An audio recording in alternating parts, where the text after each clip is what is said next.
প্রথমে সুকান্ত বাবু আপনার কাছে আসছি যে বোরো ধানের বীজতলা প্রস্তুতি নিয়ে আমরা কথা বলবো।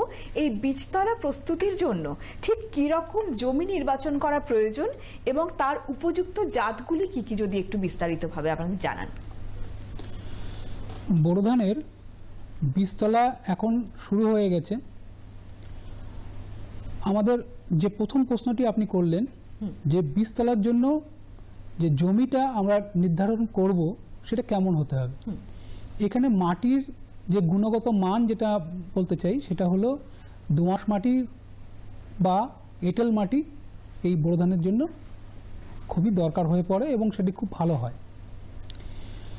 আমাদের বোরো ধান সাধারণত নিচু জমিগুলোতেই আমরা করে থাকি। আচ্ছা, কেন করে থাকি না, এই নিচু জমিগুলোতে এখনো পর্যন্ত কিন্তু জল দাঁড়িয়ে থাকে, জল দাঁড়িয়ে আছে, ফলে অন্যান্য যে ফসল সেই ফসলগুলি এই জমিগুলোতে আমরা করতে পারি না। আচ্ছা, ফলে এই জমিগুলোতে কিন্তু আমরা ধানটা, এই বোরো ধানের চাষটা খুব ভালোভাবেই আমরা করতে পারি। আচ্ছা, সুতরাং আমরা আরেকটা জিনিস মাথায় রাখবো যে এই বোরো ধানে কিন্তু পুরোটাই জল কিন্তু বৃষ্টি নির্ভর, কোনো জলই এখানে আমাদের নেই। সুতরাং ভূগর্ভস্থ জলকে সঙ্গে রেখে এবং অন্যান্য যদি ক্যানেল ইরিগেশন থাকে বা অন্য যদি জলাশয়ের জল থাকে এর উপরে নির্ভর করেই কিন্তু আমার পুরো ফসলটাই উঠবে।